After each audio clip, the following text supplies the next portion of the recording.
This island's two major trade unions have been locked in talks with the National Conservation Commission throughout today, under the chairmanship of the Labour Department. The Barbados Workers' Union and the National Union of Public Workers are pushing to get the Commission to adopt a last-in, first-out policy to the estimated 200 layoffs at that statutory body. If the union gets its wish, the layoffs exercise may have to be redone, and sources say they're hoping a resolution can be reached tonight. Speaking just before the talks got underway this morning, General Secretary of the NUPW, Dennis Clark, said the union thinks it is the most fair approach to use under the circumstances. Contrary to the ratings I see in the paper, is a contractual arrangement which is fortified by what they have inside the Protocol 6, although Protocol 6, in my view, does not have any real legal standing. But the arrangement by government and the letters that they sent to the various heads of departments, etc., about the reduction is a contractual arrangement. Well, just over a week ago, more than 200 workers were sent home as part of government's cost-cutting measures. However, the employees and their unions have cried foul over the way the retrenchments were handled. The International Monetary Fund and other international observers are impressed that ongoing widespread public sector layoffs have not resulted in any social unrest. This was revealed by Governor of the Central Bank, Dr. Delisle Worrell, who made the comment during a press conference on the recently released first quarter performance for the island. He said the country's stability in the midst of challenges continues to be held in high regard. We have put measures in place. Those measures are being implemented with resolution, with the consensus of the country. You know, one of the things that has impressed international observers is the fact that we are cutting the public service by 10%. And nobody's being tear-gassed. There are no riots in the streets. You know, they say these people are amazing. Dr. Worrell also revealed that both he and Finance Minister Chris Sinclair have told IMF officials and members of the global financial community that Barbados' economy cannot be assessed using a one-size-fits-all kind of approach. He said they spoke to the officials as part of the annual spring meetings currently being held by the IMF and the World Bank. Dr. Worrell says they argue that government is currently putting measures in place to spur growth and has committed to anchoring the exchange rate through fiscal discipline.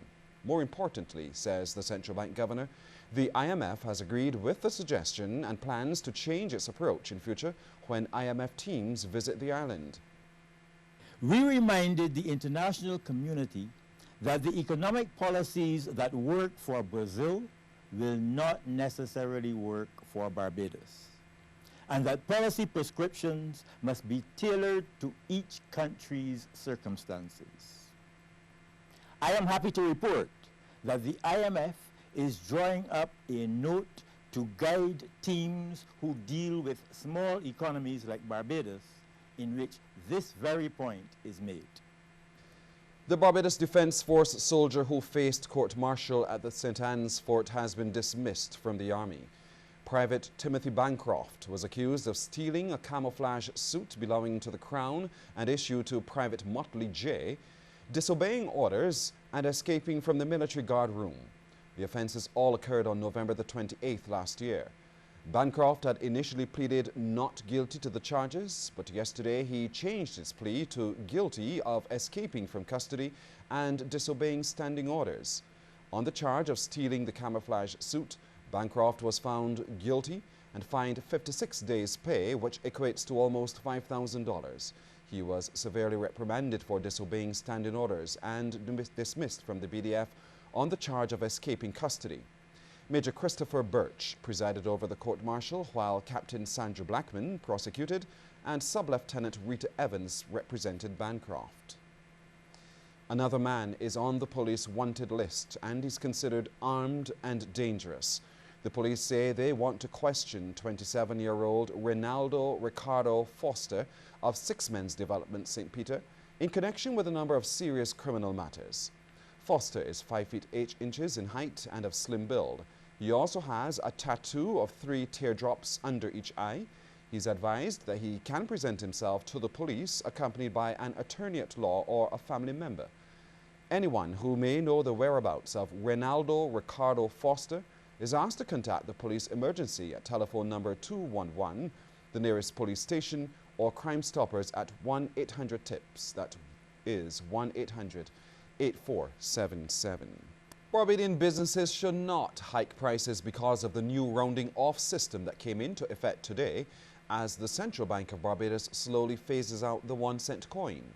The bank will no longer be issuing cents. Public Relations Officer with the bank, Novaline Brewster, says the bank has engaged with businesses on the island and there was buy-in to the new rounding off policy. We have been in constant dialogue with all our stakeholders, business people, persons, financial institutions, small businesses. A lot of them, from what I gather, are supportive of the new initiative by the Central Bank of Barbados. I should remind you, Keshmar, that one of the principal reasons for this new policy is that it takes 5 cents to mint 1 cent, and as a result, the cost of minting 1 cent, which people were not redeeming but hoarding, was becoming very prohibitive. Well, consumers can continue to use the cents, but they will not get them back as change. The final bill for consumers will be rounded up or down to the nearest 5 cent. Check, debit, credit, and other electronic payments won't be affected by the rounding policy. Ms. Brewster tells CBC News some businesses are ready for the change. We know that some business houses have actually recalibrated their machine to reflect the rounding. Not all have. We have left that optional to the business places, but we expect them to adhere to the policy. Barbados and Haiti are among 11 countries in Latin America and the Caribbean that have made significant progress in reducing deaths from pregnancy-related causes since 1990. This was among the findings of a new report from the United Nations titled Trends in Maternal Mortality Estimates 1990 to 2013. The report found the maternal mortality ratio in the 11 countries has been reduced by 40% or more since 1990. Besides Barbados and Haiti, the other countries are Bolivia, Brazil, the Dominican Republic, Ecuador, El Salvador, Guatemala, Honduras, Nicaragua, and Peru. The report says, however, that no country in the region is on track to meet the Millennium Development Goal of reducing maternal mortality to 75% by 2015. Well, despite this progress, it said an estimated 9,300 women lost their lives in Latin America and the Caribbean due to pregnancy-related causes in 2013, down from 17,000 maternal deaths in 1990. Well, though it may be far off, Barbados could produce the number of flowers needed on the island rather than in resorting to importing various varieties. This view was shared by Vice President of the Barbados Orchid Society, Michael Waith. He says growing flowers is a big operation. In most cases, you can say actually 60% of those flowers that you see on the gravesite are imported. And we're hoping that one of these days that the 4-H Foundation can have a look into incorporating the other horticulture part of it into their bids. I don't know if they have any objections to it. Not that we want to reduce the food, bill, or yes, we want to reduce the food bill, but not that we want you to reduce your active participation in making sure that one do grow their own crops at home. The Orchid Society, as part of its efforts at giving back to Barbados, presented a much-needed donation of $500 to the 4-H Foundation. Mr. Waith says the foundation is important to Barbados and pushing agriculture. Chairman of the 4-H Foundation, Osmond Harewood, welcomed the donation and the friendship forged with the Barbados Orchid Society. It's interesting that the Orchid Society is making this contribution because we are constantly looking for friends of the 4-H, and friends mean covenant friends who are preparing to make a substantial donation in whatever form to assist in the work of the movement. As I said, our organizations, both of us are NGOs, charitable organizations, and therefore whatever funds we get goes back into the organization in continuing its programs. And the fact that you learn, we're not all agriculture. I want to stress that point. Too often we think that 4-H is just agriculture alone. Barbados is to assist the Dutch Caribbean island of Curacao in developing a management plan for its World Heritage property, the historic area of Willemstad, inner city and harbour. The site is described as an outstanding example of European colonial history in the Caribbean, combining Dutch town planning and architectural traditions with local influences. Chairman of the Barbados World Heritage Committee, Mark Cummins, says the plan is needed as Curacao comes out of the second cycle of periodic reporting. We will certainly work very closely with you. People may say that I'm biased, but I will accept that. But our management plan has received very high commendations from no persons less than ICOMOS and some of the other agencies. Mr. Cummins, while addressing a joint meeting of the Barbados World Heritage Committee and the historic area of Willemstad, urged countries to consider setting up national World Heritage committees.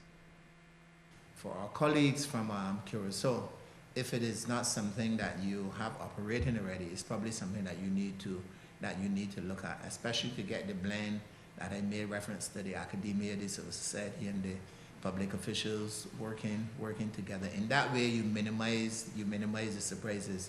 There will still be fallout, but it will be significantly less than if you had if you did not have such a body that was operational. Later in the news, we continue the Central Bank's special feature on growing the Barbadian economy, the value of the foreign exchange earning sectors. Tonight, the focus will be on airlift, a vital aspect of the tourism industry.